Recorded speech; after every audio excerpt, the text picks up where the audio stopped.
What is going on, everybody? EK1 Gaming here, and welcome back to another Diablo 4 video. Today, we're going to be showing you the Barbarian build that I use personally when I'm especially leveling people up, or whether I'm just trying to speed farm, or get to around pit 120, 130, probably 135 to 140 at a push. This is not going to be a 150 pit Barbarian. It's not a necro style damage. This is literally if you want to speed through things, get those glyphs leveled up, or boost up your friends, etc. So this is the build I'm actually using. I'm going to have a link to this build on my Balytics. The link will be in the description below. If you want any help with this build, getting the gear, or even just leveling up towards this build, then be sure to join our Discord server. Again, the link will be in the description below for this. And if you enjoyed the video, hit the like button and hit the subscribe button. Share this with your friends and join our amazing community over here at EK1 Gaming TV. With all this being said, let me just give you a little showcase of what this build can do, how fast it runs, and then I'm going to break down some of the build for you. The Paragon Board and the skills, I'm not going to go into massive details with, but they will be on that link in the description. So if you want the full Paragon Board, I'm not going to spend an hour going through a whole Paragon Board with you on a video. I just want to showcase it off to you. Take care and enjoy the video. So you will notice by the build that we're using here, we only actually have one mythic on this build, and that is the Ring of the Starless Sky. Now, there is a reason for that. It's because of the benefits of the other unique items we're running. There are some changes that I need to make to this build, which I'm going to mention to you, which would make the build literally 100 times better. But we've got what we've got, and that's how it is. You know, it's just kind of one of those things. So it's not a fully maxed out build, but I'll show you how to make it better as well. So the first thing you're going to want is an ugly bastard helm. Now, this helmet, I was lucky enough to buy one 4G on trading. So I managed to get this, I think it was like 25 billion maybe I paid for this in gold. And I also rolled 2 rolls into Wrath of the Berserker cooldown reduction, which is what, if you're going to get any, you want your GA to be in Wrath of Berserker cooldown reduction. The bottom level on this one is a pretty high score as well, 2223. And again, you know, it basically what this is going to do is Wrath of Berserker causes you to explode, dealing damage, while Berserking your direct damage out is converted into fire. And you deal 98% increased fire damage, or however much percent you're going to have. But with this, it's going to cool down that Wrath of Berserker as well. Ideally, you would hit 3 Masterworks into this. Now, I've done that so many times on here. I've managed to get 2. And in the end, I just gave up and just let that fire damage just be what it is. You know, it is what it is. I probably will re-roll it again, though. With the gems, we're actually going to run strength gens. So that's the rubies on all the equipment here. And on the weapons, we're going to run emeralds, which are crit strike damage. Now, for the chest piece, we are doing the Mantle of Mountains Fury, purely for the fact of the chance for Earthquake to deal double damage. That's it. That's all you need. It doesn't matter about that bottom number, really, because it's to do with Hammer of Ancients. We're not using that. Again, I rolled on here a chance for Earthquake to deal double damage twice. Couldn't hit the third. It always went into Hammer of the Ancients. So I've left it for now, but if you ideally want 3 Masterworks on Hammer of the Ancients there. Then we're going to go for Fist of Fate. Now, this is open because some people hate Fist of Fate. Some people love it. I absolutely love it. I've only got a 3 GA. Realistically, you know, you only need a 1 GA on here, and the GA you need is going to be Crit Chance. I am very fortunate here that I actually rolled it Masterwork 3 times into Crit Chance here. So for me, that is an absolute dream. The only thing I could have got better is got a 4 GA, and maybe the bottom score needs to be a little bit higher than 285, but I'm only 15% off.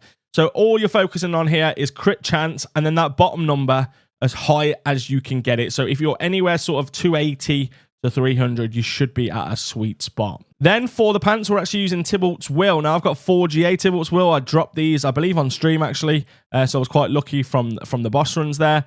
And you want to stack everything into all stats on these, okay? So just make sure you get all stats, and I've hit it twice on Masterwork. GA, all stats, Masterwork, all stats. And then if you're going to get any other GAs, if you're going to be multiple GA, you want max life.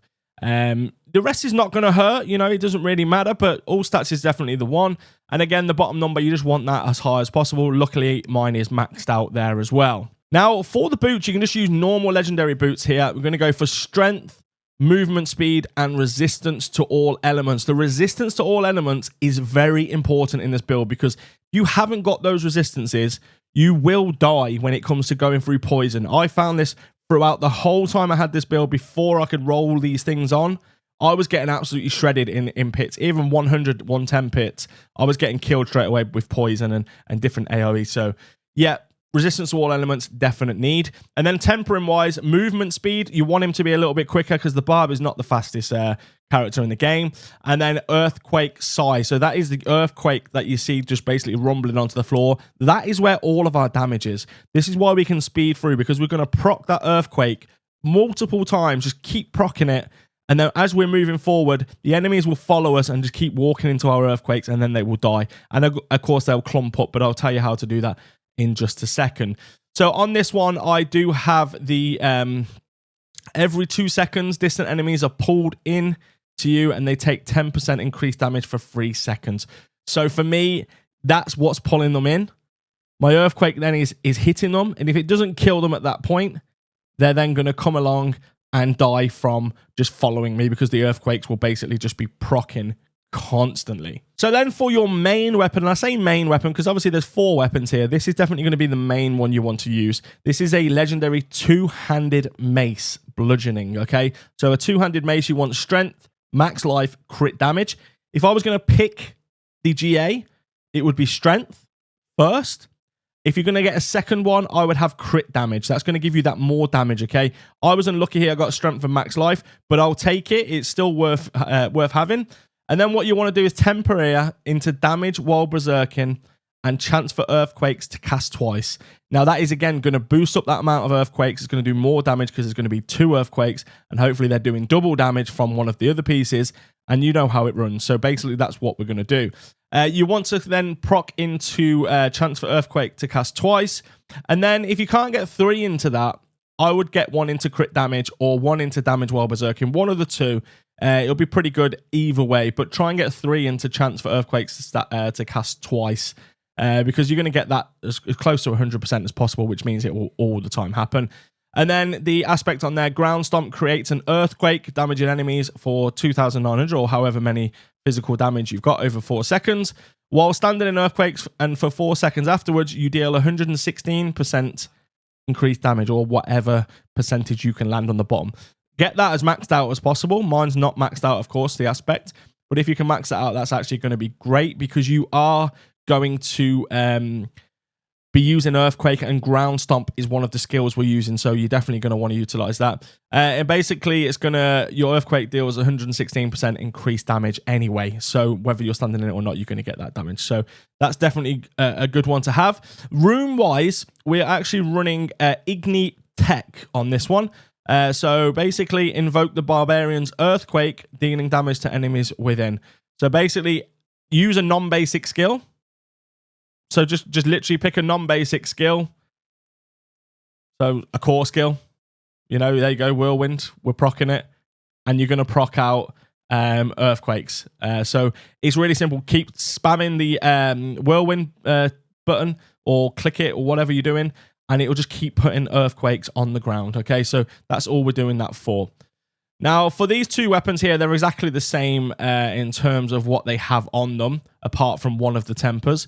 Now, you're going to use Ancestral Legendary Swords because it's going to give you that crit damage as a normal stat. You're going to want Strength, Max Life, Crit Damage. Again, if you could pick 2 GAs, I'd go Strength first, Crit Damage afterwards. Max Life, don't hurt. You know, it doesn't hurt to have a bit of extra life, but realistically, you want to put as much damage out as possible. And then on the tempers here, you want Damage to close enemies, because obviously the enemies are going to be close to you.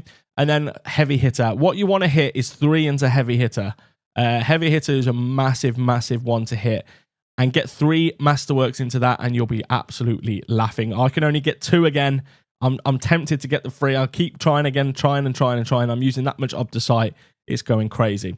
For the aspect here, your overpowers will spawn an Earthquake every 4 hours. Every 4 seconds that deal a certain amount of damage. Mine's maxed out.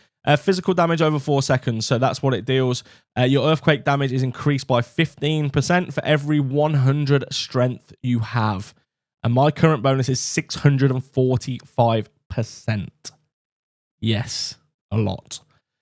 So the only difference is on the next one here, you still want to stack into Heavy Hitter, but also damage while berserking. You have it instead of having the damage to close enemies. You're going to want damage while berserking as the temper on that one. Just mixes it up, just gives you that 2 options as you're going through with your earthquakes. You're not always that close, but you'll still be berserking. And then, of course, you want to put 3 into heavy hitter. It's major to hit that. You really want 3. I managed to get 2 in each of them so far. And then the aspect is casting an ultimate skill increases your damage by 30%, which is maxed out for 8 seconds. Gain 2 additional ultimate skill ranks as well. And again, we're using the green gems here, which gives us crit damage. Then what you're going to use is Ancestral Legendary Two-Handed Sword, so a slashing. Okay, now with this, you want strength, max life, crit damage, the same again. Again, strength and crit damage being the 2 GAs that you would want to hit. And then you got damage to close enemies on here on a temper. And then heavy hitter. As you can see, I haven't got heavy hitter maxed, but I've got plus 10 heavy hitter on here because I rolled masterwork 3 times into it. But it technically should be plus 12 if you can hit the max on the tempering. And then on the aspect, your earthquakes deal 120% increased damage, and their damage is converted into fire. Again, linking in with the fire damage and all that good stuff. So on the runes here, we're using Backgar. Now, travel 5 meters and you gain 5% crit chance for 5 seconds up to 25%. So we're getting a lot of crit chance from this build as well, which means all of our hits pretty much are going to be critting because we are going to have crit chance on some other items here. But yeah, you're going to want that as much as you can. Of course, we've got it on Fist of Fate, crit chance. We're going to have it on the ring as well, which I'll tell you about now. So for the ring, of course, Mythic Ring of Starless Sky. It's the only ring you can get. I was looking off here to get a 2 GA, not in the greatest of stats, but I mean, I'll take it. Crit chance is what you want the GA in. If you're going to pick 1 GA for this mythic, crit chance. And try and stack 3 into it. Of course, I've only got 2 into it. The story of my life is literally I can only hit 2. But yeah, crit chance. And then, you know, you can go core skills as well if you want to. Core skills is pretty good. It's going to give you plus 4 to everything core. And then basically what this ring does, spending your primary resource reduces the resource cost of your skills and increases your damage by 10% for 3 seconds up to 50%. So basically, just get this ring and make sure you got crit chance on it. That's all you have to worry about really with this. So basically, I have one of the WitchCraft gems on here. So for each of your auras or hexes an enemy is inflicted with, they take 2.5% increased damage from you. I will list these. You'll see them in the corner anyway, just probably above my head. The name of these aspects and the name of these gems and stuff like that to make it easier for you. And then the next ring, you're just going to use a normal legendary one. So an ancestral legendary ring. You're going to want strength, crit chance, resistance to all elements. Now, for GA wise, I would go for strength and crit chance. Resistance to all elements, yeah, is good. But I mean, if you land at least 1 in on the masterwork, you should be good anyway. But Wrath of Berserker cooldown reduction is really where you want to hit your masterworks. And then in terms of the aspect here, whenever you cast a shout skill, its active cooldown is reduced by 24% per nearby enemy up to a maximum of 70%. So what you want to do here is have that maxed out. So you literally, you want to have that at 30%, maximum of 70%. So it will work well. It's going to put all your skills on cooldown, all your shout skills, all your skills are pretty much shout skills, so it's literally always going to be proccing along as well. With the gem here as well, I've got another one of the WitchCraft gems, and the reason we're putting 3 of these in is means you can. It gives you unhindered, so you can run through NPCs without them knocking you or pushing you back. You literally just run through them, which you'll see in the footage anyway. So yeah, so this one is while you have 3 or more growth or decay witch powers equipped, you gain 8% primary core stat, 10% maximum life, and unhindered, which obviously is what I'm on about. You need all 3 on, and then you will get the unhindered. It's really good just for that reason only, to be fair. Primary core stat, yeah, it's good. Maximum life, yeah, great. But really, we just want to be unhindered. We don't want to be stopped in our tracks. Now, for the amulet, you're going to want to get a good one here. I don't have the perfect one. I have nearly perfect. So you're going to want strength, counter-offensive, and heavy-handed. Of course, I don't have counter-offensive here. I've got crit chance. But if I had a choice, I'd have counter-offensive there. So really, really good aspect or good affix to have on here. GA-wise, you know, triple GA would be absolutely fantastic. But strength and either heavy-handed or counter-offensive would be good on this one. For the masterwork, you want a masterwork into strength. So I would put all into strength or have 2 in strength and 1 in any of the other 2 stats. Just even it out a little bit. For the tempers, ground stomp cooldown reduction, because we're going to be using that ground stomp a lot. It's going to link in with the other talents which I've told you about. And then Wrath of Berserker cooldown reduction as well. We want that Wrath of Berserker to be really quick, really get that back as much as we can. Aspect is Leap creates an earthquake that deals 2,346 damage over 4 seconds. While standing in earthquakes, and for 4 seconds afterwards, you gain 30% increased damage reduction. So it's going to help you if you do have to stay in that area. You'll always be technically in an earthquake, so it's going to help with that. And then, of course, we deal 75% increased damage, but that could be 90%. Mine's not maxed out yet, so I need to get some more of these, or maybe just have a look in the Oculus here to see if I've actually got them in there. I probably have got them, so I just need to do that. And again, the gem on this one is another WitchCraft gem, like I mentioned, to proc that unhindered. While you have an aura active, every 8 seconds you pull in nearby enemies. So we've got 2 things that are pulling in enemies, which is really, really good. Really gets them close, and we can do as much damage in that small amount of time that we're going through them. So for the actual witchcrafts you're going to want on here, you're going to want Pyranado. Now, when an enemy is afflicted by both a hex and an aura effect, Pyranado is summoned, pulling enemies towards it and dealing damage at over 20 seconds. It will seek nearby enemies as well. So it's like a little, like a whirlwind kind of thing that flies out. It's blue and it'll pull enemies in. So again, you're getting that pull in. You can summon this every 20 seconds, which is really, really good. Then we've got Hex of Whispers. So every 5 seconds, the next damage you deal inflicts Hex of Whispers for 5 seconds. Damaging an enemy afflicted with Hex of Whispers deals an additional amount of shadow damage and transfers their hex to another target. A single Hex of Whispers may only be transferred 6 times, and afterwards it cleanses all negative effects from you and grants Fortify. Very good to have on. Now, the next one here is actually I would change. I just don't have it unlocked. I would have Shaken Soul here, but I'm using Purging Touch. It still works really well. So your Eldritch effects deal 40% increased damage to all enemies. But what you would ideally want is your Eldritch effects apply vulnerable for 3.3 seconds. And then at rank 10, your Psych and Growth and Decay damage also apply vulnerable for half the normal duration. And then it just goes up as you level it up. So I haven't even unlocked that yet to bother leveling it up, but I will be doing that. That's something I'll be working on to put that in the slot instead of Purging Touch. If you don't have it as well, Purging Touch is another great option for you. Then I've got an Aura of Siphoning. An Aura of Siphoning surrounds you, dealing poison damage every second. Each time it deals damage, you heal for 1% of your max life. Again, fantastic. It's going to give you some healing. Then Aura Specialization. Your auras gain 160% size. You deal 30% increased crit strike damage to enemies within your auras as well. Absolutely fantastic. There's the rings around you that have got aura on them. So you're going to be maxing out some crit strike damage on that one. So 35% more is quite an increase in your damage.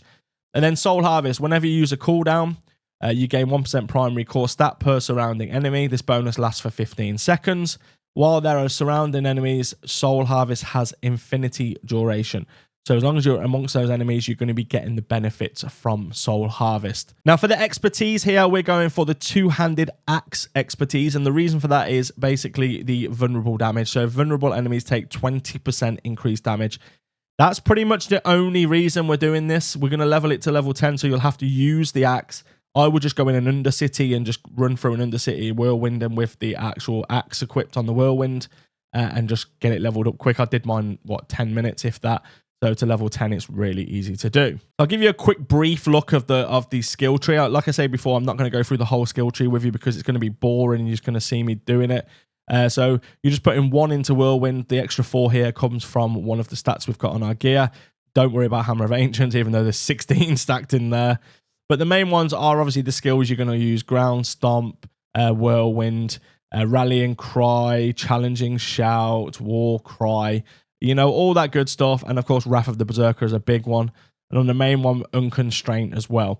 So with the skills themselves, my cooldown on Wrath of Berserker is 19.6 seconds. But again, I can get that down during the fights and during the gameplay.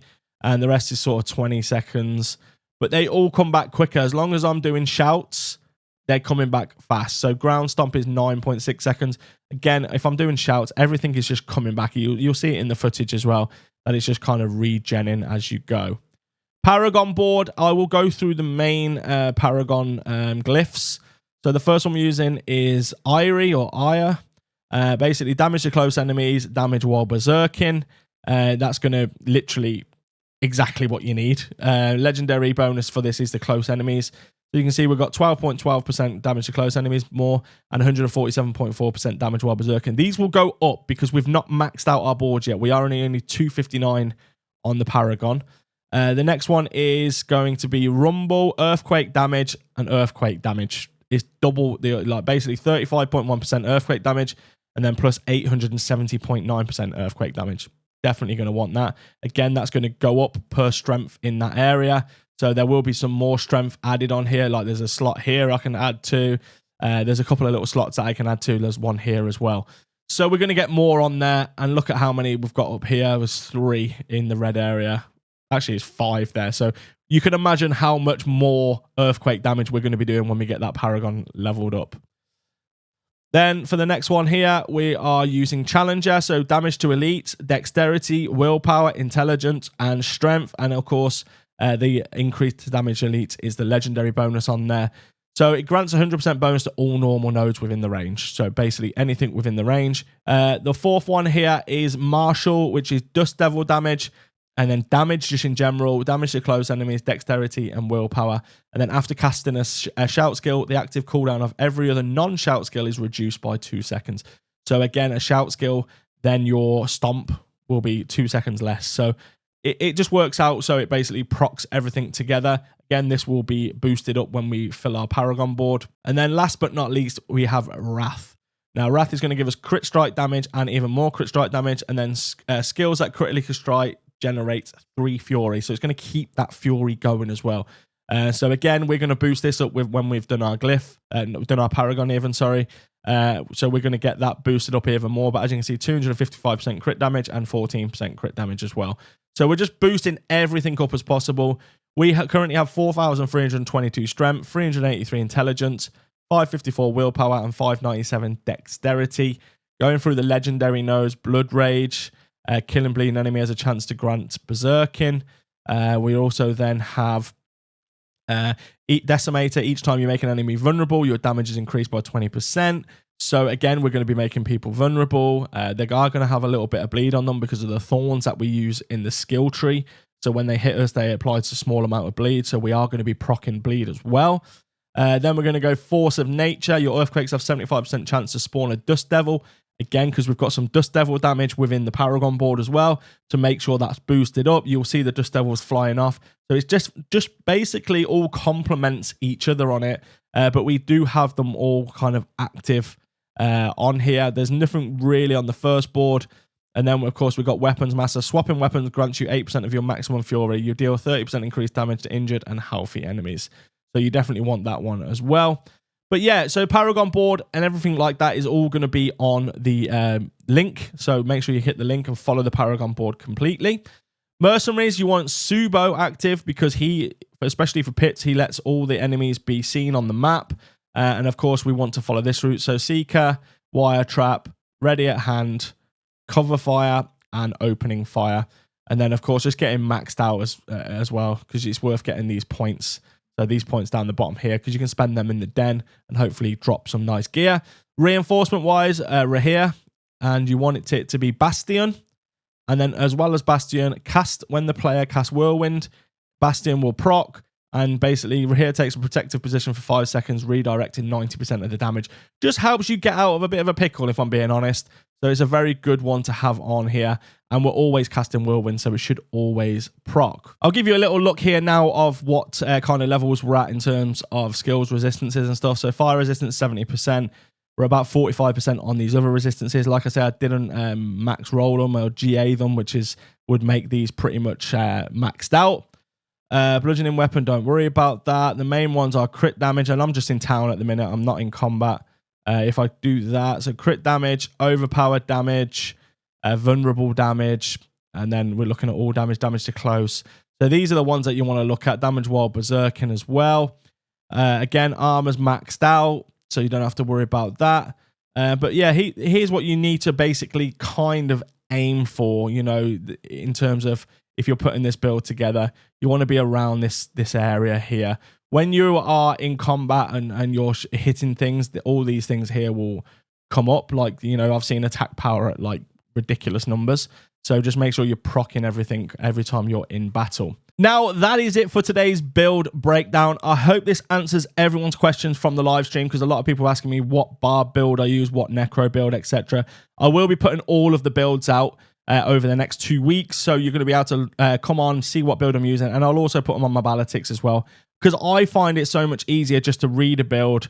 Obviously, watch the video, and please support the channel by hitting the like button and the subscribe button. But yeah, the link in the bottom will be your go-to, especially if you're looking at getting the gear over amount of time. At least you can keep referring back to it. So take care, everybody. Stay safe, and we'll see you in the next video.